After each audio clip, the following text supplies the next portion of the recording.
नमस्कार. मी आज तुम्हाला दाखवणार आहे पोह्यांची रेसिपी. पोहे बनवण्यासाठी आपल्याला लागणार आहेत पोहे, बटाटा, कांदा, शेंगदाणे, हिरवी मिरची आणि कोथिंबीर, कढीपत्ता. तर प्रथम आपण एका चाळणीमध्ये पोहे घेतलेले आहे. ते व्यवस्थित चाळून स्वच्छ धुवून घेऊन बाजूला भिजत ठेवलेले आहे. पोहे भिजेपर्यंत आपण कांदा, बटाटा, मिरची आणि कोथिंबीर कट करून घेतलेली आहे. त्यानंतर आपण गॅसवरती कढई ठेवून तेल गरम करायला घेतलेले आहे. तेल गरम झाल्यावर सगळ्यात पहिल्यांदा आपल्याला शेंगदाणे तळून बाजूला घ्यायचे आहेत. ते आपल्याला नंतर डेकोरेशनसाठी वापरायचे आहे. आपण डायरेक्ट पोह्यांच्यात ठेवले तर शेंगदाणे लूज पडतात आणि त्याची टेस्ट चेंज होते. त्यामुळे ते पोहे बनवून झाल्यावर आपल्याला वरून घालायचे आहेत. म्हणून ते एका प्लेटमध्ये बाजूला ठेवून घ्या.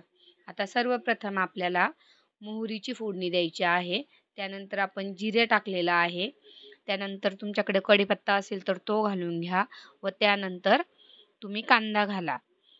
आता कांदा व्यवस्थित परतून घ्या व त्याच्यावरती बटाटा घालून घ्यायचा आहे. बटाटा शिजायला आपल्याला थोडासा वेळ लागणार आहे. त्यामुळे 1-2 मिनटं झाकण ठेवून हा बटाटा शिजू द्यायचा आहे. यावर थोडेसे चवीपुरते मीठ घालून घ्यायचे आहे आणि आपल्याला 1-2 मिनटं वाट पाहायची आहे.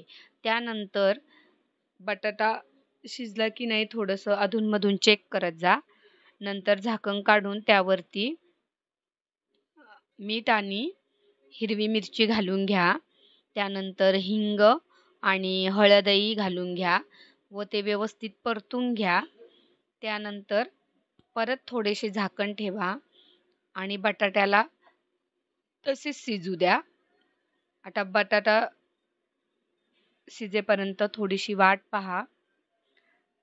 अधूनमधून झाकण काढून तुम्ही चेक करू शकता. आता आपला बटाटा शिजलेला आहे. मी चेक करून पाहिले आहे. तरीही तुम्हाला थोडंसं वाटलं तर तो नंतर आपल्याला पोहे गरम करताना होऊन जाईल.